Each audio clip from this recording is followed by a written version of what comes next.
Hello friends, welcome back my YouTube channel MS maths, जहां मैं upload करता हूं बीएससी मैथमेटिक्स एंड फिजिक्स से related video lectures. So in this video I will discuss about the field. So linear algebra का जो topic है IIT GeM से related, वो आज हम यहाँ पे डिस्कस करेंगे, जिसमें आज हम बात करने वाले हैं फील्ड. जब हम वेक्टर स्पेस पढ़ते हैं, vector dimension, basis and dimension, वो सब पढ़ते हैं, तो उसके लिए हमको फील्ड से स्टार्ट करना होता है, क्योंकि कोई भी वेक्टर स्पेस जो होता है ओवर फील्ड होता है. तो सबसे पहले हम फील्ड के बारे में बात करेंगे. इस टॉपिक से रिलेटेड आईआईटी जैम के जितने भी वीडियोस हैं वो आप हमारे प्लेलिस्ट में जाके देख सकते हैं. बाकी जितने भी वीडियोस हैं वो भी आपको यहाँ पे मिल जाएंगे. सो बात करते हैं फील्ड के बारे में. तो ये फील्ड क्या होता है? सो अगर मैं आपसे कहूं कि फील्ड को समझने के लिए एक्चुअली आपको थोड़ा सा ग्रुप थ्योरी का आपको नॉलेज होना चाहिए. ग्रुप थ्योरीज के जितने भी वीडियो हैं वो सारे आपको हमारे प्लेलिस्ट में मिल जाएंगे. ग्रुप थ्योरी होता क्या है उसको आपको उसका कॉन्सेप्ट पता चल जाएगा, लेकिन बेसिक जो था उसके बारे में जो बिल्कुल बेसिक है वो मैं थोड़ा यहाँ पे समझाऊंगा. बात करते हैं यहाँ पे फील्ड के बारे में. A non empty commutative set, और वो सेट कैसा है? एफ. अब this is like algebraic structure. Algebraic structure का मतलब होता है कि आप किसी एक सेट को ले रहे हैं और वो किसी एक पर्टिकुलर ऑपरेशन में, लाइक हम उसको एक एल्जेब्रिक स्ट्रक्चर कह रहे हैं. हमने यहाँ पे एफ लेट किया है और ये कोई नॉन एम्प्टी कम्यूटेटिव सेट है. कम्यूटेटिव का मतलब होता है अगर आप उसमें से कोई दो एलिमेंट लेते हैं, उनका अगर आप लाइक ऑपरेशन, कोई भी ऑपरेशन अगर आप करते हैं, मल्टीप्लीकेशन ऑपरेशन हो जाएगा, एडिशन हो जाएगा, या कोई अदर ऑपरेशन भी हो जाता है, वो ऑपरेशन अगर आप ले रहे हैं तो वो कमिट करना चाहिए एक दूसरे के साथ में. यानी कि like A star B is equal to B star A होना चाहिए. उसको कम्यूटेटिव सेट कहते हैं. और ये under addition and under multiplication दोनों में है. ठीक है. अब एक्चुअली इसको क्या कहा जाता है, इस वाले अलजेब्रिक स्ट्रक्चर को हम रिंग कहते हैं. लाइक रिंग के लिए भी प्रॉपर्टी होती है, जैसे एक सेट कोई ग्रुप होता है, एक सेट कोई रिंग होता है, लाइक उसके जैसा ही होता है. ये ट्रिपलेट होता है. ठीक है. अब ये एक फील्ड होगा. It is a field if every non zero element F, F के सारे जो नॉन जीरो एलिमेंट है उनका मल्टीप्लीकेटिव इनवर्स एग्जिस्ट करता है. तो that is important. एक commutative set है, a non-empty commutative set. F plus multiplication is a field is if every non-zero element of F has the multiplicative inverse. So बात करते हैं कि multiplicative inverse और ये सारे आइडेंटिटी और ये सारे होते क्या हैं. So सबसे पहले मैं बताना चाहता हूं कि लाइक हमारे पास में जो सेट्स होते हैं, हमारे पास में कौन कौन से टाइप के सेट्स आपको मिलते हैं जनरली. सो जनरली अगर मैं सेट्स की बात करता हूं तो सेट्स यहाँ पे हम नेचुरल नंबर के सेट के बारे में बात करते हैं, फिर हम इंटीजर्स के बारे में बात करते हैं, देन हम यहाँ पे रेशनल नंबर के सेट के बारे में बात करते हैं. ठीक है. फिर real number and then complex number. अब हम इस पे बेस्ड इसके ऑपरेशन के बारे में या फिर इसके एनालिसिस के थ्रू हम देखेंगे कि कौन फील्ड हो सकता है और कौन फील्ड नहीं होता. उसके लिए यहाँ पे क्या कह रहा है कि ये जो आपके पास में एल्जेब्रिक स्ट्रक्चर है, इस एल्जेब्रिक स्ट्रक्चर में एफ प्लस यानी कि एफ अंडर एडिशन जो है और अंडर मल्टीप्लीकेशन, वो अंडर एडिशन और अंडर मल्टीप्लीकेशन दोनों कंडीशन में एक अबिलियन ग्रुप होना चाहिए. अब अबिलियन ग्रुप होता क्या है, उससे पहले मैं आपको ग्रुप बता देता हूं. एक ऐसा एल्जेब्रिक स्ट्रक्चर लाइक जी स्टार का देता हूं और वो चार प्रॉपर्टी को सेटिस्फाई करता है. If it satisfies like four property, first ये हो जाता है उसके लिए क्लोजर प्रॉपर्टी. लाइक क्लोजर का मतलब होता है कि ए स्टार बी जो है वो अगर जी से बिलोंग कर रहा है तो ए भी जी से बिलोंग कर रहा है और बी भी जी से बिलोंग कर रहा है. ठीक है. ए एंड बी जी से बिलोंग कर रहा है तो उनका ऑपरेशन भी वापस उसी में बिलोंग करेगा, क्लोज हो जाएगा. देन हम बात करते हैं सेकंड प्रॉपर्टी, वो आता है एसोसिएटिव प्रॉपर्टी के बारे में. एसोसिएटिव का मतलब होता है आप उसको आगे पीछे कैसे भी लिखें वो सारा उसका ऑपरेशन सेम होना चाहिए. थर्ड इसकी प्रॉपर्टी होती है आइडेंटिटी, है ना, यूनिक आइडेंटिटी होना चाहिए. और फोर्थ प्रॉपर्टी इसकी होती है इनवर्स की, है ना, इनवर्स एग्जिस्ट करना चाहिए. अगर ये चार प्रॉपर्टी कोई सेट, कोई एल्जेब्रिक स्ट्रक्चर बाइनरी, और वो भी कैसा होना चाहिए, बाइनरी ऑपरेशन होना चाहिए. बाइनरी ऑपरेशन के अंडर अगर कोई एल्जेब्रिक स्ट्रक्चर इस चार प्रॉपर्टी को सेटिस्फाई करता है, देन हम उसको क्या कहते हैं, ग्रुप कहते हैं. ओके. अब बात करते हैं कि एबिलियन ग्रुप क्या होता है. अगर मैं इसमें एक प्रॉपर्टी को और ऐड कर देता हूं, दैट इज द कम्यूटेटिव. अगर हम यहाँ पे कम्यूटेटिव प्रॉपर्टी को ऐड कर देते हैं, यानी कि A star B is equals to B star A अगर हो जाता है, in that case we can say that group is, that algebraic structure is known as abelian group or that group is known as abelian group. ठीक है. तो ये पांच property अगर कोई ग्रुप, अगर कोई एल्जेब्रिक स्ट्रक्चर सेटिस्फाई करता है, then in that condition we can say that is the abelian group. So now come to the our topic, that is the like we were discussing about these set, then natural number, integer, rational number, real number and complex number. So यहाँ पे natural number की अगर मैं बात करता हूं, और वो हम देखेंगे दो के बारे में, एक हम देखेंगे under addition and under multiplication. हम सारे ऑपरेशन लगाएंगे, कौन कहां पे फेल होता है और कौन फेल नहीं होता है, ठीक है, ये सारे हो जाएंगे। ये हो जाएगा Q addition, Q multiplication, and then R addition and R multiplication, और ये हो जाएगा C addition and C multiplication. So इन सब के बारे में हम थोड़ा एनालिसिस करेंगे। यहां पे अगर हम बात करते हैं कि लाइक n प्लस, सबसे पहले प्रॉपर्टी हम चेक करेंगे, first number property closure property, then associative, third identity and fourth हो जाएगा ये, और फिफ्थ हो जाएगा अबिलियन का। सबसे पहले क्लोजर प्रॉपर्टी, नेचुरल नंबर से हम कोई भी एलिमेंट लेते हैं, लाइक मैं नेचुरल नंबर का एक ले लेता हूं, 1 ले लेता हूं, तो 1 से स्टार्ट होता है, और एक 3 ले लेता हूं, चलो अब इनको ऐड करता हूं तो मुझे क्या मिलता है, 4 मिलता है। ये भी नेचुरल नंबर से बिलोंग कर रहा है, ये भी नेचुरल नंबर से बिलोंग कर रहा है, and it also belonging from natural number, so that ये प्रॉपर्टी इसमें सेटिस्फाई हो रही है, ठीक है। फिर बात करते हैं हम इसमें एसोसिएटिव के बारे में। अगर मैं कोई 3 एलिमेंट ले लेता हूं, 1, 3 एंड लाइक 4 कह दो, अगर हम इन तीनों को ऐड करते हैं, पहले मैं इनको ऐड कर देता हूं, तो भी इसका आंसर क्या आएगा, 8 आएगा, और अगर हम पहले इसको ऐड कर देते हैं फिर भी इसका आंसर 8 आएगा। लाइक ये एसोसिएटिव प्रॉपर्टी को फॉलो करता है, किसी को भी आगे पीछे करो उससे फर्क नहीं पड़ता, ये एसोसिएटिव प्रॉपर्टी को भी फॉलो कर रहा है, ठीक है। देन हम बात करते हैं आइडेंटिटी के बारे में। अब देखो आइडेंटिटी का मतलब क्या होता है, हम अगर आइडेंटिटी की बात कर रहे हैं तो आइडेंटिटी का मतलब होता है कि एक ऐसा एलिमेंट, लाइक एलिमेंट, अगर मैं उसको किसी भी एलिमेंट के साथ में ऑपरेट करता हूं तो मुझे वापस वही एलिमेंट मिलना चाहिए। तो अगर हम यहाँ पे बात करते हैं, लाइक 4 लिखा मैंने और अंडर एडिशन बात कर रहे हैं, तो 4 में हम ऐसा क्या ऐड करें कि वापस मुझे 4 मिले, और वो होता है 0। और 0 जो होता है does not belong to natural number, 0 natural number से बिलोंग नहीं करता है। इट मीन्स यहां पे आइडेंटिटी एग्जिस्ट नहीं करता है। और if one of the property, like one property like fails from these property, then in that case that like algebraic structure is not a group, वो बाइनरी ऑपरेशन ग्रुप नहीं हो सकता है। तो अब यहां पे आगे ना ये ग्रुप होगा, लाइक आगे वाला अगर कुछ भी हो भी जाए, ठीक है, जैसे हम अगर बात करें इनवर्स के बारे में, अब इनवर्स भी इसमें नहीं आता, वो भी हम यहाँ पे डिस्कस कर लेते हैं। लाइक इनवर्स के बारे में भी मैं थोड़ा बता देता हूँ आपको, इनवर्स क्या होता है। ये तो हो गया आइडेंटिटी के बारे में। अब हम थोड़ा इनवर्स के बारे में समझ लेते हैं कि इनवर्स क्या होता है। अगर ऐसा एलिमेंट जिसको अगर हम ऑपरेट करते हैं उससे वापस आपको उसी का आइडेंटिटी मिलना चाहिए। अब एडिशन का आइडेंटिटी 0 होता है, ठीक है। तो अगर मैं यहां से आपको कहूं कि ऐसा आपको एक ऐसा एलिमेंट लाना है अंडर एडिशन जिससे आपको वापस 0 मिलता, लाइक मैं 4 लिखा मैंने नेचुरल नंबर से, तो -4 उसका होगा तो आपको क्या मिलेगा, 0 मिलेगा। लाइक अंडर एडिशन तो लाइक आइडेंटिटी 0 होता है ना, यही बात है। तो -4 जो है वो भी नेचुरल नंबर से नहीं बिलोंग करता है, तो इसका इनवर्स भी नेचुरल नंबर से नहीं बिलोंग करेगा। इट मींस यहां पे इसका इनवर्स भी बिलोंग नहीं कर रहा है। बट बात आती है कम्यूटेटिव प्रॉपर्टी की, तो यार कम्यूटेटिव प्रॉपर्टी तो फॉलो कर ही रही है ना, 5 + 4 भी 9 होता है, और 4 + 5 भी 9 होता है, और 5 + 4 भी 9 होता है, ये फॉलो करेगी। बट अगर इनमें से कोई भी एक फॉलो नहीं हो रही है तो वो ग्रुप नहीं होगा। तो कहने का मतलब ये क्या हो जाएगा, this is not a group, ये ग्रुप नहीं होगा, ये यहां पे फेल हो जाता है। ओके, नाउ हम आगे बढ़ते हैं। अब बात करते हैं नेचुरल नंबर के अंडर मल्टीप्लीकेशन के बारे में। अब मल्टीप्लीकेशन के बारे में बात करते हैं, क्लोजर प्रॉपर्टी के बारे में बात करते हैं। क्लोजर हो जाएगा, आप कोई भी 2 नंबर का मल्टीप्लीकेशन करेंगे वापस आपको नेचुरल नंबर मिलेगा। एसोसिएटिव की बात करते हैं, आगे पीछे आप कैसे मल्टीप्लीकेशन करेंगे तो भी आपका हो जाएगा। अगर मैं आइडेंटिटी की बात करता हूं नेचुरल नंबर में, तो नेचुरल नंबर का आइडेंटिटी क्या होगा, लाइक जैसे 4, और उसका मैं अंडर मल्टीप्लीकेशन, यानी कि मैं इसके साथ में क्या मल्टीप्लाई करूं कि मुझे 4 मिल जाए, तो वो ऑलवेज क्या होगा, 1 होगा। यानी कि this is a multiplicative inverse, sorry multiplicative identity. ये क्या है, मल्टीप्लीकेटिव आइडेंटिटी है जो कि इसमें एग्जिस्ट कर रहा है, तो ये क्या हो जाएगा, इसको फॉलो कर रहा है। बट जो ही हम अगर बात करते हैं इसके लाइक इनवर्स की, जैसे मैंने 4 लिखा, तो 4 के साथ में ऐसा क्या मल्टीप्लाई करूं कि मुझे उसकी आइडेंटिटी मिले, और identity is 1।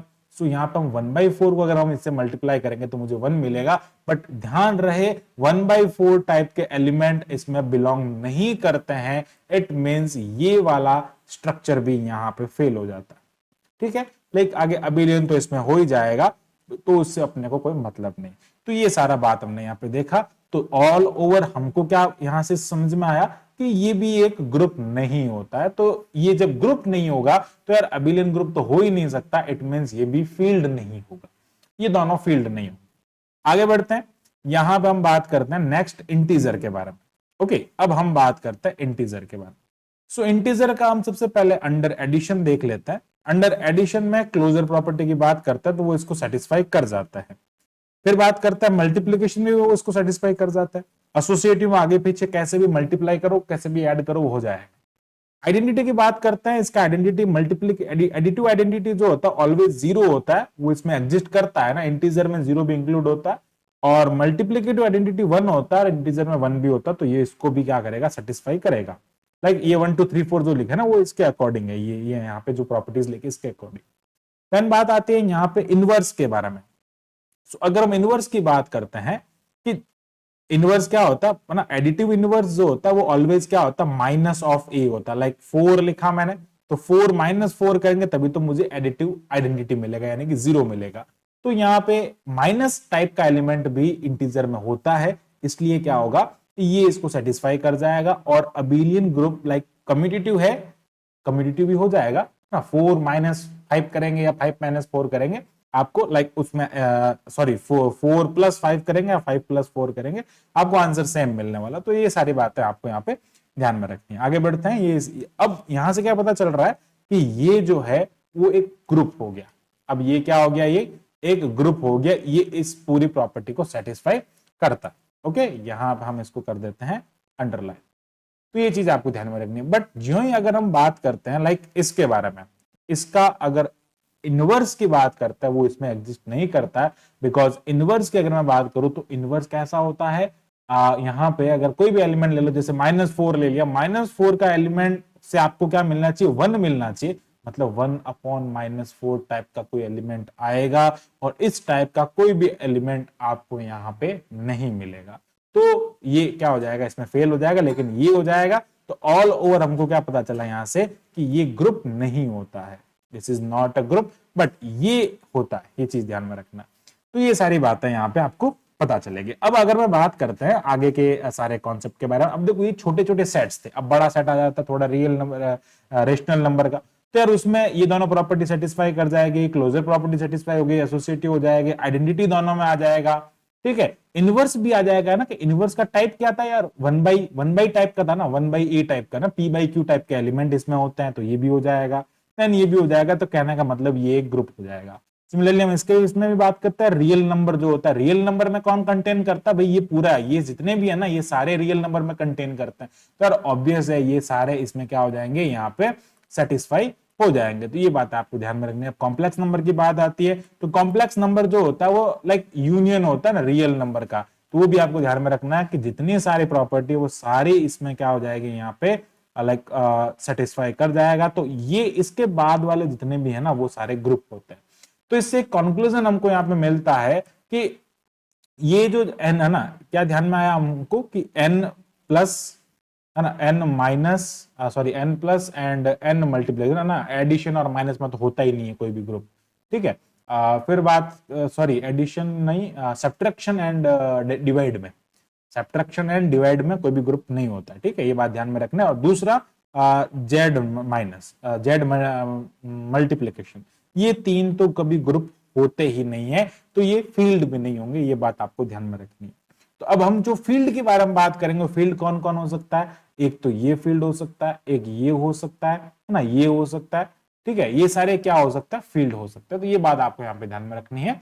I hope field का जो कॉन्सेप्ट है वो आपको अच्छे से क्लियर हो गया होगा। आगे बढ़ते हैं, अब हम थोड़ा फील्ड के बारे में समझते हैं कि फील्ड होते क्या है, फील्ड को लिखा कैसे जाता है, इसके बारे में थोड़ा सा यहाँ पे जानते हैं। तो सबसे पहले मैं आपको बताना चाहूंगा कि कुछ और अदर टाइप के फील्ड भी होते हैं, यहाँ पे हम थोड़ा सा उसके बारे में भी नॉलेज ले लेते हैं कि अदर टाइप के जो फील्ड्स होते हैं वो कौन कौन से। लाइक अगर मैं बात करूं यहाँ पे कि कुछ टाइप के सेट ऐसे होते हैं जिनको इस टाइप से डिनोट करते हैं, Q star, R star and C star. देख स्टार का मतलब हो जाएगा Q माइनस जीरो, इसका मतलब हो जाएगा R माइनस जीरो, यानी कि वो क्या कर रहे हैं, जीरो को कंटेन नहीं कर रहे हैं, उसको हम स्टार से डिनोट करते हैं। मतलब इसमें सारे के सारे एलिमेंट्स कैसे हैं, नॉन जीरो। ये किसको रिप्रेजेंट कर रहा है, ये रिप्रेजेंट कर रहा है नॉन जीरो एलिमेंट को, नॉन जीरो एलिमेंट का रिप्रेजेंटेशन है। तो कहने का मतलब है इससे जो फील्ड बनेगा ना, नाउ अगर हम फील्ड के बारे में बात करते हैं, नाउ जो हमारे यहाँ पे फील्ड्स बनेंगे ना, वो फील्ड कौन कौन से होंगे, लाइक वो ट्रिपलेट में होगा। एक होता C प्लस मल्टीप्लीकेशन, ठीक है, R प्लस मल्टीप्लीकेशन हो जाएगा, एंड Q प्लस मल्टीप्लीकेशन यहाँ पे क्या होंगे, ये फील्ड होंगे, और ये कैसे होंगे, ट्रिपलेट होंगे। ये इस टाइप से क्या बन रहा है, फील्ड बन रहा है। अब बात आती है इसकी कुछ प्रॉपर्टीज के बारे में, उस प्रॉपर्टीज को भी देख लेते हैं। तो बात करता है प्रॉपर्टी के बारे में, तो सबसे फर्स्ट प्रॉपर्टी आती है ZP is field if P is a prime number. तो कहने का मतलब है अगर हम बात करते हैं Z5 के बारे में, Z3 के बारे में, Z2 के बारे में, तो ये क्या बता रहा है, इंटीजर्स को बता रहा है, और वो कैसा होना चाहिए, प्राइम होना चाहिए। तो ये उसको, ये जब प्राइम होगा तो क्या होगा, एक फील्ड हो जाएगा। ये बात आपको ध्यान में रखना है। आगे बढ़ते हैं। अब प्राइम होने में भी क्या होना चाहिए, अंडर एडिशन होना चाहिए, मल्टीप्लिकेशन में ये नहीं होता। आगे बात करता है कार्डिनलिटी, या जिसको ऑर्डर कहते हैं, of field never divisible by two distinct, never divisible by two distinct prime number, है ना। क्या होता है कि आपसे पूछ लिया जाता है कि कोई भी कार्डिनलिटी या ऑर्डर, लाइक ऑर्डर का मतलब है उसका लाइक एलिमेंट्स कितने हैं, उसमें फील्ड में एलिमेंट्स कितने होंगे, वो उसकी कार्डिनलिटी या ऑर्डर को रिप्रेजेंट करता है। तो वो कभी भी दो डिस्टिंक्ट लाइक प्राइम नंबर से डिवाइड नहीं होंगे। फॉर एग्जांपल अगर हम यहाँ पे बात करते हैं, लाइक वो ऑलवेज क्या होंगे, प्राइम की पावर में होंगे ना, P पावर में होंगे। जैसे अगर हम बात करते हैं लाइक ऑर्डर ऑफ F कर दो, या इसको इस टाइप से भी रिप्रेजेंट किया जाता है, ऑर्डर ऑफ F जो होगा ऑलवेज, जैसे 2 पावर 3 हो गया, है ना, 3 पावर 2 हो गया, 5 पावर 2 हो गया, 7 पावर 4 हो गया। मतलब वो क्या होंगे, ऑलवेज लाइक प्राइम की पावर में होंगे, प्राइम नंबर जो होते हैं ना उनकी पावर में होंगे। बट अगर आपको कह दे कि ऑर्डर ऑफ F है 6, तो यार 6 का मतलब तो 2 इंटू 3, ये भी क्या हो गया, प्राइम की पावर हो गई। तो ये हो सकता, लाइक ये नहीं हो सकता ना। क्यों नहीं हो सकता, क्योंकि ये वाला जो एलिमेंट है वो 2 से भी डिवाइड हो रहा है, 3 से भी डिवाइड हो, क्या करा, never divisible by two distinct prime number, वो दो डिस्टिंक्ट प्राइम नंबर में नहीं होना चाहिए ना। अब अगर हम बात करते हैं जैसे 2 पावर 3 के, लाइक अगर हम बात करते हैं यहाँ पे 7 पावर 4 को हम नहीं लिख सकते, लेकिन अगर हम सिंपल यहाँ पे बात करते हैं 2 पावर 3 के बारे में, ये 8 होता है। लाइक 8 जो होता है टू डिस्टिंक्ट प्राइम नंबर से, ओनली एंड ओनली 2 से ही डिवाइड होता है। अगर प्राइम नंबर की बात करें, वैसे तो 4 भी इसको डिवाइड करता है, बट प्राइम 4 प्राइम नंबर नहीं है, तो प्राइम नंबर तो इसको 2 ही डिवाइड करेगा। लाइक इसके बारे में बात करते तो 9 है, 9 को सिर्फ और सिर्फ 3 डिवाइड करता है प्राइम नंबर में, ठीक है। 5 में 25 हो जाएगा, लाइक उसको क्या करेगा, लाइक ओनली 3 डिवाइड करेगा। तो ये सारी चीजें आपको ध्यान में रखना है, जिसमें आपका प्राइम का पावर में होना चाहिए, और प्राइम की पावर में होने के साथ में भी ध्यान रखना है कि वो टू डिस्टिंक्ट प्राइम नंबर से डिवाइड नहीं होना चाहिए। ये बात भी आपको वहां पे ध्यान में रखनी है। सो आगे बढ़ते हैं, यहां तक आई होप आपका पूरा कॉन्सेप्ट जो है वो इसका क्लियर हो गया होगा। देन हम बात करते हैं यहाँ पे internal composition and external composition के बारे में। ये क्या होते हैं, इनके बारे में थोड़ा समझ लेते हैं।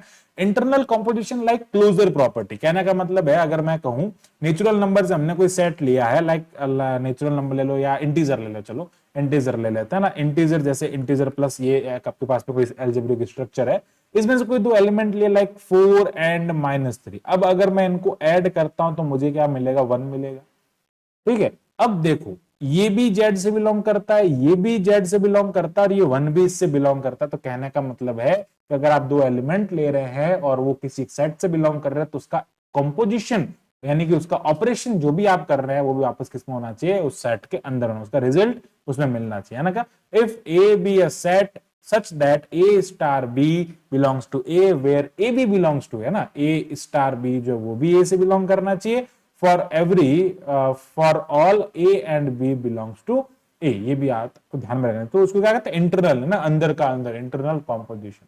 बात आती है एक्सटर्नल कॉम्पोजिशन की। अब ये बड़ा इंपॉर्टेंट कॉन्सेप्ट है, क्योंकि फील्ड और वेक्टर स्पेस का जो कॉन्सेप्ट है वो इसी पे बेस्ड होता है। तो बात करते हैं यहाँ पे हम एक्सटर्नल कॉम्पोजिशन के बारे में। तो एक्सटर्नल कॉम्पोजिशन में क्या होता है, मैं आपको समझाना चाहूंगा। दो आपके पास में सेट होते हैं, एक होता है V और एक होता है F। और ये भी ध्यान रखना है कि V जो होता है वो हमेशा बड़ा होता है, ठीक है। ये कैसे पता चलेगा, तो हम आगे बढ़ते हैं। क्या कह रहा है कि V and F be any two set such that a star alpha belongs to V. क्या कह रहा है, आपके पास में एक ऐसा एलिमेंट है ए जो कि वी से बिलोंग कर रहा है, अल्फा कोई एक ऐसा एलिमेंट है जो कि फील्ड से बिलोंग कर रहा है। फील्ड कौन होते हैं, अभी हमने पीछे डिस्कस किया, ये जो ट्रिपलेट बनते हैं ये फील्ड होते हैं। इसके अलावा एक जेड प्लस जो होता है वो क्या होता है, फील्ड होता है। जेड मल्टीप्लीकेशन में है नहीं, इसलिए जेड प्लस में ही है, मल्टीप्लीकेशन का तो ग्रुप ही नहीं बन रहा, इसलिए जेड वाला फील्ड नहीं हो सकता, वो एक ग्रुप है, नॉट अ फील्ड। कि फील्ड में उसको मल्टीप्लीकेशन में भी ग्रुप होना पड़ता है, बट उसमें होता नहीं। ठीक है, अब बात आती है यहाँ पे कि ए जो है वो वी से बिलोंग करता है और अल्फा जो है वो फील्ड से बिलोंग कर रहा है। अल्फा कोई स्केलर है, ऐसा हम लेट कर रहे हैं, स्केलर है या नहीं है वो बात की बात है, पर ऐसे एलिमेंट है दो। अब अगर हम इनका कह देते हैं एडिशन कर दिया मैंने, इनको मैंने ऐड कर दिया या इनका मल्टीप्लीकेशन कर लिया, इनका मल्टीप्लीकेशन किया, तो ए अल्फा जो है वो वी से बिलोंग करना चाहिए। दो एलिमेंट इसमें तो क्या हो रहा था, उसी से बिलोंग करना चाहिए, पर यहां पे हम दो की बात कर रहे हैं ना, तो हमेशा जिससे आपका एक एलिमेंट आ रहा है उससे उससे वो बिलोंग करना चाहिए, नॉट उसमें ना स्केलर वाले में से नहीं करना, फील्ड में से नहीं करना चाहिए, उस वेक्टर स्पेस वेक्टर वाले में से करना चाहिए जिसमें आपके पास में वो ए एलिमेंट आ रहा है। तो यही बात इसने कही है कि if V and F be any two set such that A star alpha belongs to V, where A belongs to V and alpha belongs to F, then that this operation, star operation, is called external composition in between these set. इसका example लेते हैं, हम example से इसको समझने की कोशिश करते हैं, आई होप थोड़ा इजी हो जाएगा। सो बात करते हैं यहाँ पे एग्जांपल के बारे में। सबसे पहले एक एग्जांपल है जैसे R and Q. R and Q का एग्जांपल लेते हैं, तो कहने का मतलब है आर से मैं कोई भी एलिमेंट लेता हूं तो आर से ले लो, √2 ले लेते हैं, इससे हम कोई ले लेते हैं 5/3 ले लेते हैं, ये इससे बिलोंग करता है, क्यू मतलब rational number p by type का एलिमेंट होंगे। इन दोनों का अगर मैं मल्टीप्लीकेशन कर देता हूं तो यार ये √2 इंटू 5/√3 हो जाएगा, ये वापस रियल नंबर से बिलोंग नहीं कर सॉरी रियल नंबर से बिलोंग कर रहा है। दिस इज ये रियल नंबर से बिलोंग कर रहा है। रियल नंबर में सारे एलिमेंट होते हैं भैया, रियल नंबर जो होता है वो क्यू से बड़ा होता है। एक बात आपको ध्यान में रखनी चाहिए, क्यू जो होता है ना, जेड ये ऐसे होता है, Z is subset of Q, Q is subset of R and R is subset of C। ये आपको ध्यान में रखना चाहिए क्रम, ठीक है। ये ऑर्डर पता होगा कि भाई R से छोटा Q है तो Q के सारे एलिमेंट जो है वो R में जाएंगे, तो ये वाला R से बिलोंग कर रहा, मतलब ये क्या हो जाएगा, एक एक्सटर्नल कॉम्पोजिशन हो जाएगा। फॉर एग्जाम्पल हम बात करते हैं, अगर मैं Q को बाहर लिख देता हूं तो R को अंदर लिख देता हूं, Q का कोई एलिमेंट हो जाएगा 5/2। अब देखो ये आर से बिलोंग कर रहा है, मतलब बाहर वाले से बिलोंग कर रहा है, यानी कि एक्सटर्नल कॉम्पोजिशन कब होता है, वी एफ, एफ अंदर वाला होगा, फील्ड अंदर वाला होगा, एक एलिमेंट इधर का होगा। अब ले रहे हैं इसका, ले रहे हैं हम 5/2 और इसका ले लो 3 ले लो। अगर हम इनको मल्टीप्लाई कर देते हैं ना, 5/2 √3 कर देते हैं, तो वो बाहर वाले के अंदर बिलोंग करना चाहिए। क्या ये क्यू के अंदर बिलोंग करेगा, नहीं बिलोंग करेगा। क्यू के अंदर ओनली एंड ओनली कैसे होते हैं, p/q टाइप के एलिमेंट होते हैं, रूट वाले कोई एलिमेंट उस रेशनल नंबर में कभी नहीं होते। तो ये भी आपको ध्यान रखना पड़ेगा, ठीक है। अब बात करते हैं हम यहाँ पे आर एंड सी के बारे में। अब देखो सी जो है वो आर से बड़ा है, तो बड़ा जब अंदर चला जाएगा, यानी कि अगर हम इससे ले लेते हैं जैसे 2 आयोटा, मैंने इससे ले लिया, आयोटा कॉम्प्लेक्स नंबर है, और इससे हम ले लेते हैं जैसे मान लो √3, ये हमने इससे ले लिया। अब अगर इन दोनों को मल्टीप्लाई करेंगे तो √3 इंटू 2 आयोटा, ये तो कभी भी रियल नंबर से बिलोंग नहीं करेगा, क्योंकि इसमें तो आयोटा आ रहा है, मतलब बाहर वाले से बिलोंग नहीं करेगा। तो कहने का मतलब इतना है कि हमेशा बड़ा वाला बार होना चाहिए, तभी वो वेक्टर स्पेस बनेगा और तभी वो एक्सटर्नल कॉम्पोजिशन होगा, और एक्सटर्नल कॉम्पोजिशन होगा तो ही वो वेक्टर स्पेस बन सकता है। ये इतना सा अगर आपको समझ में आ गया तो आप वेक्टर स्पेस को, फील्ड को बहुत अच्छे से समझ सकते हैं। सो आई होप आपको ये पूरा कॉन्सेप्ट जो है वो अच्छे से क्लियर होगा। So thanks for watching this my video, keep watching MS Maths and subscribe the channel MS Maths।